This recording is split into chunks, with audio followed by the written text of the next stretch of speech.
when you've made an error, when you've fallen off the pathway, when you've deviated from what you know you should do, it produces a state of internal chaos and worry and concern. You're thrust into the unknown. You're thrust into unknown territory and chaos. You don't know what to do. And that's often symbolized by the encounter with a monster, like a dragon, or something that lives under the water.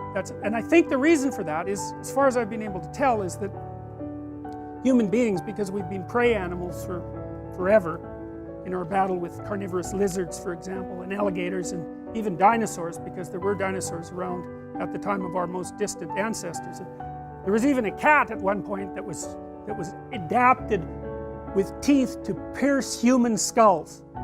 So it had a head that was exactly shaped to grab you here and put a tooth through the back of your skull. So like, we've come through some rough times, man. And we have a system in our mind that's a threat predator detection system.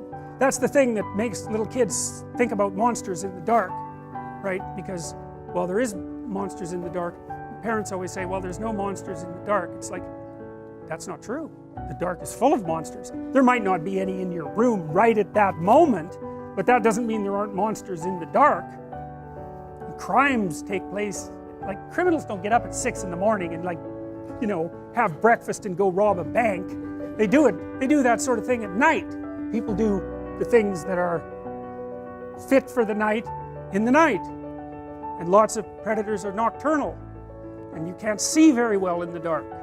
And kids aren't stupid, you know. They've evolved to stay pretty damn close to the fire, because the kids that wandered away from the fire got picked off by hyenas and lions and, you know, crocodiles and whatever else the hell was out there to eat the unwary.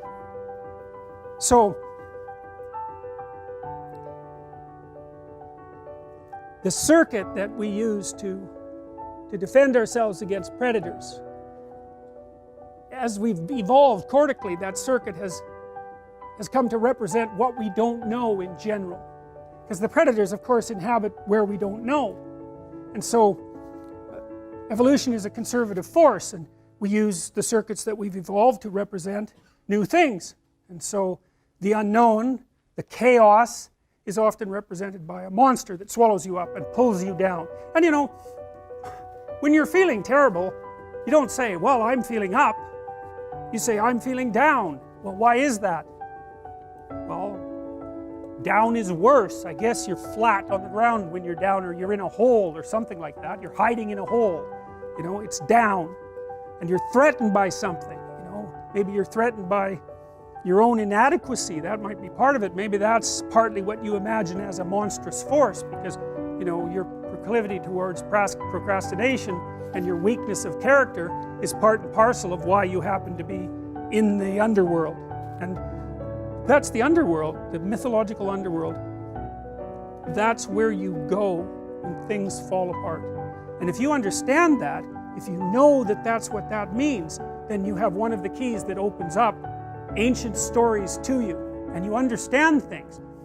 Your life can be organized, going very well, and then something comes up, and poof, everything changes. Some axiom that you were living by, and it might be the existence of a partner, it might be a job, it might be your health, any of those things, gone.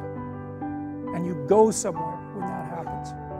You go somewhere. It's a state of being. You're still in the same world, but it's not the same at all anymore. Everything about it is different. It's all negative and dark, and you don't know what to do. You're confused. And so, what do you do down there in the underworld when things have fallen apart, especially if it's the worst possible case scenario and you realize that you actually had something to do with your demise? That's really annoying, you know, when something bad happens to you, and then, you know, you grind yourself into bits trying to figure out what the hell happened, and then you realize that, well, you were playing a causal role. Now, sometimes you're so depressed you assume you're playing a causal role, and you weren't. It's not easy to figure out by any stretch of the imagination. And it isn't that everyone who does something terrible is at fault for it, but sometimes you find that you were off the path somehow, and maybe even that you knew it and you didn't attend to it, and that's why all of this hit the fan. And so then down there in that chaos, you decide that you're going to do what you're supposed to do instead. And then maybe you get to rise up again, renewed, if you're lucky, and then you can go fix the city. And that's what this story's about. And that's why I picked the image to represent the course, because really what happens, you see, with the psychoanalysts, the road to health, if you're not doing well, which means that as you act in the world, you're not getting what you want. There's something wrong with the match between your presuppositions and your actions, habitual, and the way the world is responding to you. And so it's not turning out for you. And the question is, well, what can you do about that?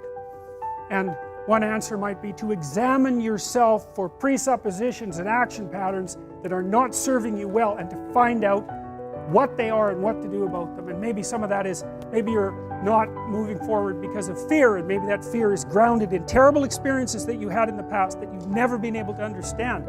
And maybe one of the ways of gluing yourself back together and expanding your personality so that you could in fact live properly in the world is to go back to those terrible events and untie them and straighten them out and understand them and drop them. And that's what psychotherapy is about, in large part. Psychoanalytic, behavioral, doesn't matter. What are you afraid of? What are you avoiding? What are you failing to develop? Maybe from fear, maybe from avoidance, God only knows, maybe from disgust. How can you get over it? How can you reclaim those parts of yourself?